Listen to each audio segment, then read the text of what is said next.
తుఫాన్ ప్రభావంతో ఉమ్మడి కడప జిల్లా వ్యాప్తంగా భారీ వర్షాలు కురుస్తాయి. దాంతో వాగులు వంకలు పోర్లుతున్నాయి.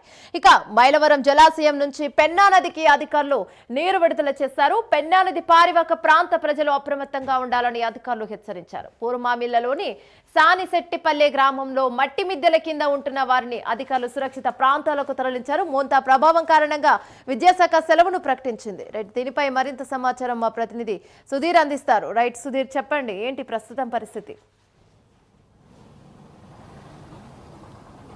Good morning. ఏమైనా ముఖ్యంగా చూసుకుంటే కనుక మోంతా తుఫాను ప్రభావం ఉమ్మడి కడప జిల్లాను కూడా అతలాకుతలం చేసిందని చెప్పుకోవచ్చు. అయితే నిన్నటి నుంచి కూడా దాదాపు మనం చూసుకుంటే కనుక నిన్న తెల్లవారుజాము నుంచి కూడా పూర్తిస్థాయిలో కూడా మోంతా తుఫాను ప్రభావం జిల్లా పైన పడిందని చెప్పుకోవచ్చు. అయితే నిన్నటి నుంచి గత అర్ధరాత్రి వరకు కూడా పూర్తిస్థాయిలో కూడా పెద్ద ఎత్తున కూడా భారీ నుంచి అతి భారీ వర్షం కూడా కురిసిందని చెప్పుకోవచ్చు. ఈ నేపథ్యంలో ఉమ్మడి కడప జిల్లా వ్యాప్తంగా ఉన్నటువంటి ప్రాజెక్టులన్నీ కూడా నిండుకుండలా తలపిస్తాయని చెప్పుకోవచ్చు. ఈ నేపథ్యంలో ముఖ్యంగా మనం చెప్పుకుంటే కనుక ఏదైతే మోంతా తుఫాను ప్రభావంతో కూడా అటు రైతులు కూడా పూర్తిస్థాయిలో ఇబ్బందులు పడ్డారని చెప్పుకోవచ్చు. ఇప్పటికే మనం చూసుకోవచ్చు, ఏదైతే కడప జిల్లాకు తలామానికమైనటువంటి ప్రాజెక్టు గండికోట ప్రాజెక్టు, అలాంటి గండి ప్రాజెక్టు కూడా పూర్తిస్థాయిలో నిండిన పరిస్థితి కనపడుతుందని చెప్పుకోవచ్చు. ఇప్పటికే అధికారులు కూడా ప్రమాద హెచ్చరికను కూడా జారీ చేశారని చెప్పుకోవచ్చు. అయితే దాదాపుగా గండికోట ప్రాజెక్టు నుంచి కూడా పూర్తిస్థాయిలో కూడా పెన్నాకు కూడా నీటిని విడుదల చేయడం జరిగింది. అయితే ముఖ్యంగా ఏదైతే పెన్నా పరివాహక ప్రాంతాల్లో ఉన్నటువంటి ప్రజలను కూడా అధికారులు కూడా అప్రమత్తం చేయడం జరిగింది. అయితే ముఖ్యంగా చూసుకుంటే కనుక ఏదైతే పెన్నా పరివాహక ప్రాంతంలో ఉన్నటువంటి ప్రజలను కొంతమంది పూర్తిస్థాయిలో కూడా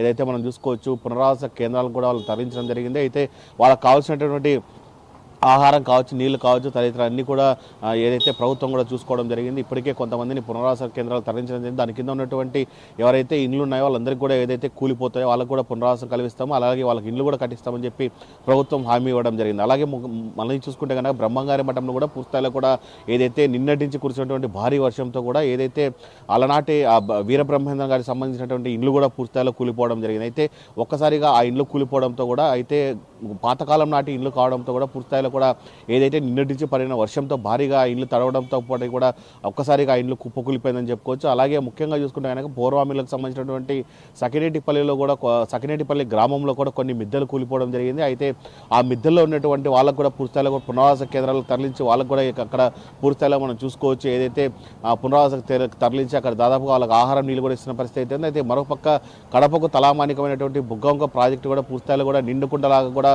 ఉందని చెప్పుకోవచ్చు. అయితే నిన్నటి దినం మనం చూసుకోవచ్చు, జిల్లా కలెక్టర్ కూడా ఏదైతే బుగ్గవంక ప్రాజెక్టు వద్దకు చేరుకొని పూర్తిస్థాయిలో కూడా దాదాపుగా 200 క్యూసెక్కులు నీటిని కూడా కిందికి వదలడం జరిగింది. అయితే బుగ్గవంక నీటి సామర్థ్యం మనం చూసుకుంటే దాదాపుగా 188 అడుగులు సామర్థ్యం ఉన్నటువంటి బుగ్గవంక ప్రాజెక్టుకి సంబంధించి 184 అడుగులు రావడంతో కూడా పూర్తిస్థాయిలో ప్రమాదక హెచ్చరిక రావడంతో కూడా దాదాపుగా ఏదైతే బుగ్గవంక ప్రాజెక్టు నుంచి కూడా పూర్తిస్థాయిలో కూడా 200 అడుగులు కూడా ఏదైతే 200 క్యూసెక్కులు కూడా కిందికి నీటిని విడుదల చేయడం జరిగింది. ఈ నేపథ్యంలో కూడా బుగ్గవంక ప్రాజెక్టు పరివాహక ప్రాంతంలో ఉన్నటువంటి రవీంద్రనగర్ కావచ్చు, అలాగే దాదాపు మనం చూసుకోవచ్చు ఏదైతే బాలాజీ నగర్ తదితర రైతు బజార్ ఏదైతే కాలనీలు ఉన్నాయో ఆ కాలనీలో ఉన్నటువంటి ప్రజలను కూడా పూర్తిస్థాయిలో అధికారులు అప్రమత్తం చేయడం జరిగింది. గత రాత్రి నుంచి కూడా పోలీసులు అక్కడ పహారా పెట్టడం జరిగింది. ముఖ్యంగా ఇళ్లకి నీళ్ళు వస్తున్న నేపథ్యంలో వాళ్ళందరినీ కూడా పునరావాస కేంద్రాలు కూడా తరలించడం జరిగింది. అయితే ఇదంతా ఉంటే కనుక పూర్తిస్థాయిలో కూడా మరోపక్క చేతికి వచ్చిన పంటలు కూడా వస్తాయనుకున్నటువంటి రైతులకు అయితే కనుక నిరాశ మిగిలిందని చెప్పుకోవచ్చు. ఇప్పటికే ముఖ్యంగా జిల్లాలో వర్రీ కావచ్చు, అలాగే ఉల్లి, ఈ రెండు రైతులు కూడా పూర్తిస్థాయిలో నష్టపోయారని చెప్పుకోవచ్చు. పూర్తిస్థాయిలో వాళ్ళు కూడా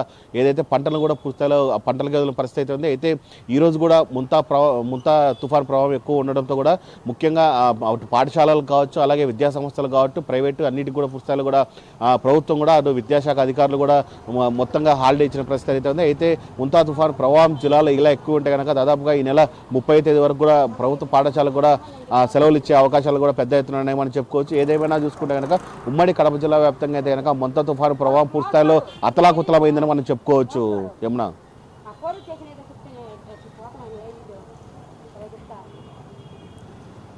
రైట్, థ్యాంక్ యూ.